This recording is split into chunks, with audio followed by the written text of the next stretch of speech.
I speak to you for a minute? It's about your mom," said the doctor, pulling on my arm with a deeply troubled look on her face. Mom has been living in a wheelchair for 10 years, regularly coming to the hospital for checkups and rehab. Today, she's here for that reason, currently undergoing an exam.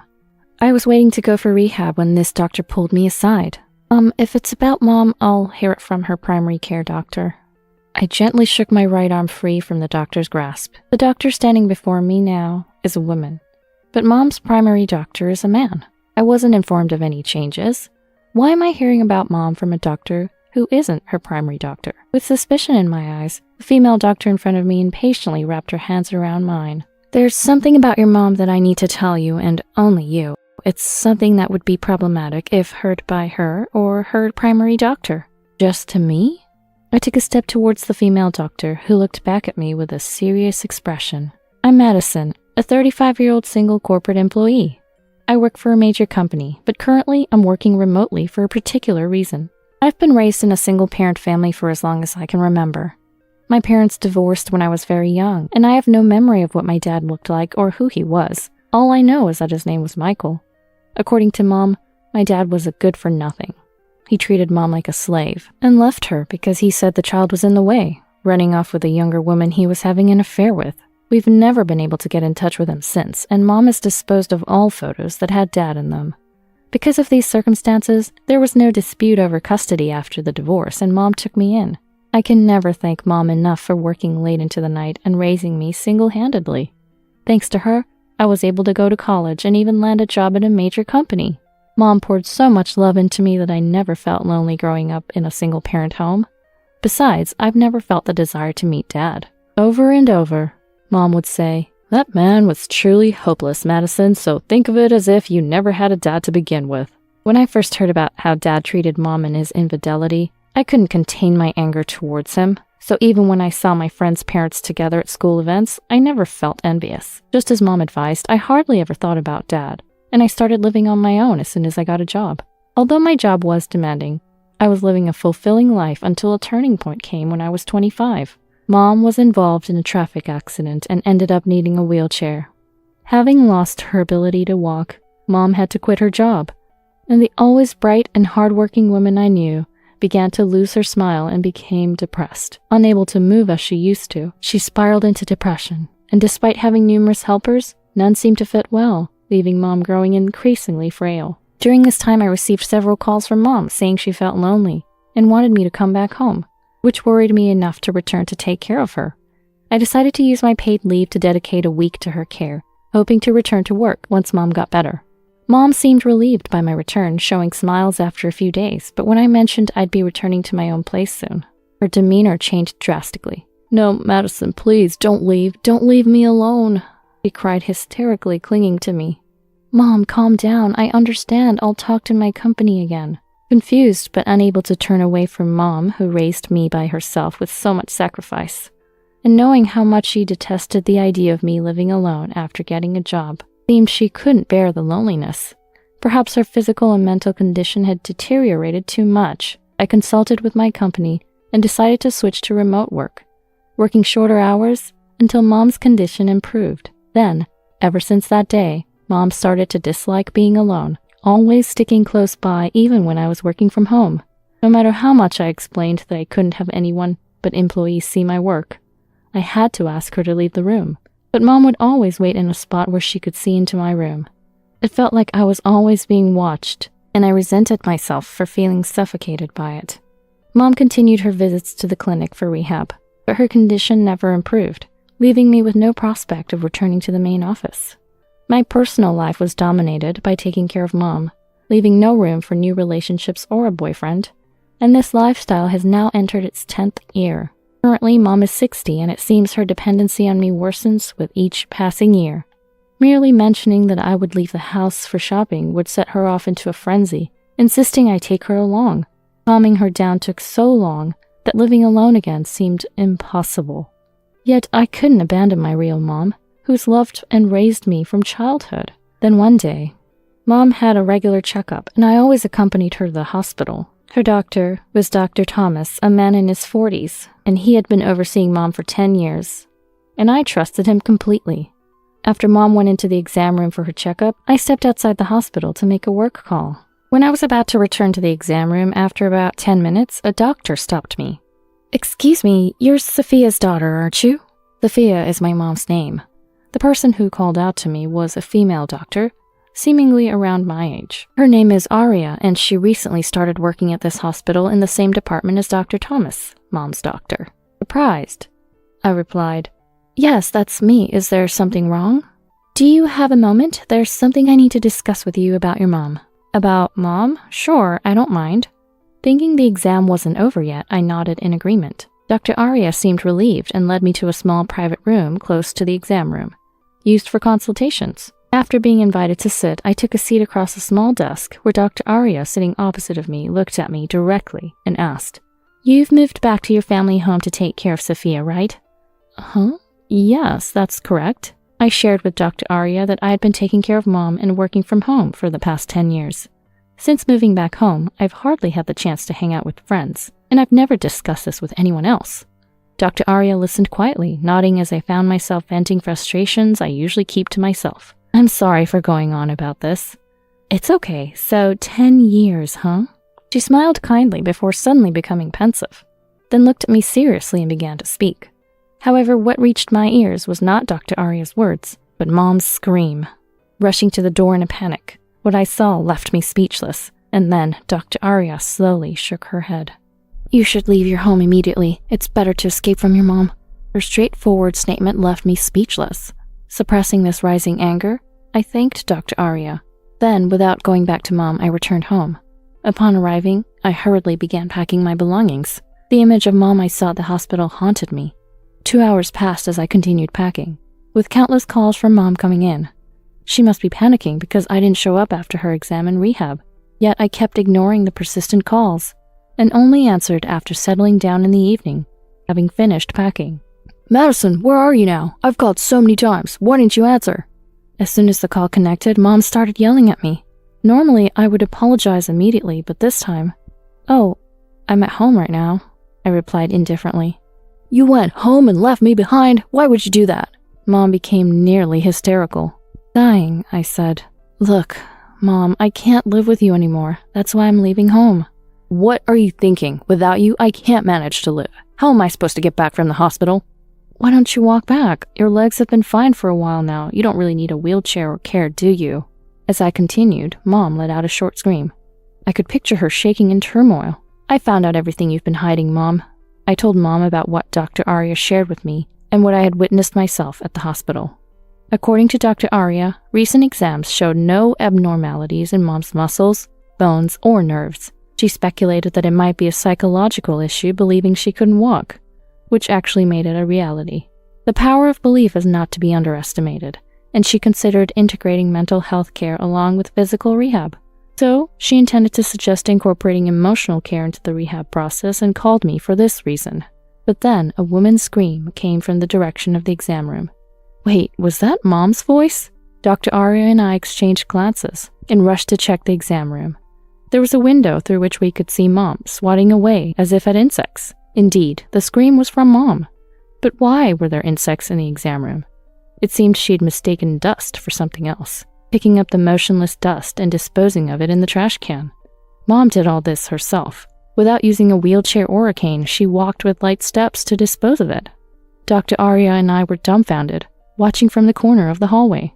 Peeking out, it seemed Mom hadn't noticed us at all, walking back to her wheelchair and sitting down as if nothing was amiss. Passing by where we stood, Dr. Thomas entered the exam room, approached Mom, and she placed a brown envelope in his hand. He pocketed it as if nothing unusual had happened and then wheeled Mom away to the rehab facility. "Madison, are you okay?" I was stunned, and it wasn't until Dr. Aria spoke to me softly that I realized I was still standing there. It wasn't that she couldn't walk or believed she couldn't walk. She was pretending she couldn't walk. Dr. Aria hugged my trembling shoulders and slowly shook her head. Leave home now, escape from Mom. I had finished packing to escape from Mom following her advice. During my explanation, Mom remained silent. Eventually, a deep sigh came through the phone, and perhaps realizing she couldn't deny it any longer, Mom began to speak the truth. It's true that I was in a traffic accident and was injured badly enough to require care, but thanks to rehab, I was able to walk with a cane 2 years after the accident. Hearing this, I was shocked. Only 2 years to recover? Then what was the last 10 years for? But I knew if you found out I could walk, you'd leave me. I couldn't bear that. Mom had some selfish reasoning. I always knew Mom loved me deeply from her behavior. She kept me bound to her by making me take care of her, ensuring I couldn't go anywhere. I love you more than anyone. I was just so lonely. No matter how many times Mom said that, my heart wouldn't budge. In these 10 years, colleagues have been promoted and some got married. I gave up my career and marriage for you, Mom. I've essentially sacrificed 10 years. Why lie and make me care for you? I was in touch and I came home on my days off. Why did it have to be this way? As I confronted Mom, tears started to overflow, and I finally declared I had no intention of caregiving anymore. Then at last I said, I'm leaving home today. Don't ever contact me again. And with that, I rejected Mom. Mom was still ranting about something, but I didn't listen and hung up the call. A month later, I, having started living on my own again, was at a certain hospital. Just as I was about to leave after my checkup, a familiar figure rushed towards me. It was supposed to be Dr. Thomas, Mom's doctor. He looked more gaunt than I remembered, with an air of exhaustion emanating from him. Wondering why he was at this hospital, I was taken aback by his desperate demeanor, but reluctantly agreed to listen to what he had to say. Then he confessed that he had known about Mom's recovery from the start, and had diagnosed her as disabled in exchange for money from Mom. The envelope Mom had handed him that day apparently contained cash as well. Due to Dr. Aria's complaint, the hospital had discovered the truth, and he was fired soon after. Furthermore, he was facing imminent arrest and the revocation of his medical license for continuously forging medical documents. However, I've done nothing wrong, he insisted. Shockingly, Dr. Thomas claimed that the money was not a gift from Mom, but hush money from me. He alleged that I had planned to defraud disability pensions by making Mom appear disabled, and had coerced him into writing the necessary documents under duress. Of course, none of this was true. It was Dr. Thomas who had reached out to Mom. To think he would try to shift the blame onto me now that he was facing arrest was unbelievable. What are you talking about? I did no such thing. No, it's the truth. I'll tell everything to the police without holding back. Dr. Thomas's eyes were bloodshot as he shouted, and I turned pale. There was not a single piece of evidence in Dr. Thomas's story, but proving my non-involvement with them would also be difficult. As I was on the verge of tears, contemplating the impossibility of proving a negative, a man approached me and stood in front of Dr. Thomas as if to shield me. Oh, you're the hospital director here. Oh, I have something important to discuss with you. At the sight of the man, Dr. Thomas's face turned ashen. He approached, trying to smile and rubbing his hands together, but the man frowned and glared at him. What are you doing to my daughter? Daughter? The man Dr. Thomas glared at was the director of this hospital, and also my dad, Michael. Yes, the dad I had separated from in childhood after he divorced Mom. My dad was actually a doctor too. As it turns out, my dad was a doctor who had risen through the ranks to become the director of a major hospital after leaving Mom. He had also been in favor of revoking Dr. Thomas's medical license after learning of his misconduct. So your family? Then please, I need to talk. I was coerced into writing those documents by her. It must be hard for you as a dad to see your daughter become a criminal. Please, could you speak on my behalf? Dr. Thomas begged for my dad's mercy on the spot, but Dad shook his head sternly. Don't be ridiculous. You and the hospital have deceived everyone, including my daughter, who cared for her mother for 10 years. She was kept at home for disability benefits, and you wanted to repay your gambling debts. Scammers like you deserve the appropriate punishment. With that, Dad dismissed Dr. Thomas's plea. Well, damn it. Realizing he was defeated, Dr. Thomas collapsed on the spot. Surrounded by onlookers, I could only watch him with an indescribable feeling. Then suddenly, someone pulled my arm hard from behind. Turning around in shock, I saw Mom standing on her own 2 feet, with a terrifying expression. What are you doing to Madison? She screamed, glaring at Dad. Mom, why are you here? I knew Dr. Thomas was looking for you, so I followed him here, Mom said, her determination chilling. Her resolve to find me was intense. Give Madison back. I won't let you take her, Mom yelled at Dad, her face more fierce than I'd ever seen, and I felt a shiver of fear. I shook off Mom's hand. Stop it already, I yelled. I knew all the stories you told me about Dad were lies. As I said this, Mom's expression changed, and she started to panic. The truth was, Mom had been lying to me about Dad since their divorce to prevent me from wanting to meet him. All the stories about Dad treating her like a slave and leaving her for a younger woman were false. Dad, a dedicated doctor, was always busy and had no proper holidays, which Mom knew before marrying him. Yet her attitude changed drastically after I was born. She blamed him for being absent and not being able to go on family trips, deciding to divorce him on her own because she deemed him a bad father. Then, on my 3rd birthday, Mom suddenly took me and left the house. It turned out that it wasn't Dad who left, but it was Mom. After the divorce, Mom got custody because Dad, despite having sufficient income, didn't have time for childcare. However, Dad had been sending a substantial amount of child support every month, which I was completely unaware of until recently when I talked to Dad. Becoming a single parent, Mom grew increasingly dependent on me and lied about Dad being a no-good man to prevent me from moving in with my financially stable father. Dad had repeatedly asked to see me, but Mom kept refusing, claiming I didn't want to see him. There were times it seemed like a meeting would happen, but either Dad was called away for an emergency, or Mom would suddenly cancel for some reason and we never met. I had been told I couldn't contact my missing dad since I was little, but that too was a lie. We lived comfortably on Dad's child support, which is why Mom never returned to her parents' home and was able to send me to high school and college. The story about Mom working hard late into the night to raise me was also not true. She worked part-time during the day and spent her nights out to pretend she was struggling with parenting. "Where's the proof?" Mom muttered weakly, to which Dad replied, "The child support and tuition fees I've been sending and the working hours at the store you claim to work at can be verified." Mom slumped down, defeated. I realized I had been living a lie spun by Mom all my life. I was shocked when I first learned the truth, but now my anger outweighed the shock. "Thanks for everything, Mom, but this is the end." As I said this coldly, Mom clung to me. "Wait, Madison, I did it all for you." "It was all for yourself, wasn't it? Despite receiving a lot of money, you pretended to be a struggling single mother. Did you enjoy wasting 10 years of your daughter's life with lies? I can't trust you anymore. Don't ever get involved with me or Dad again." As Mom stood there speechless, unable to make excuses, I declared our estrangement and left the hospital with Dad. Afterwards, Dr. Thomas was arrested and lost his medical license. He was sentenced to prison for repeatedly forging medical documents and sued by the hospital for tarnishing its reputation. Mom was also charged with bribery for paying a doctor to write false medical diagnoses, ordered to return all the pensions she had received plus interest, and faced legal action for fraud. What happens to Mom from now on is no longer my concern, as I've cut ties with her.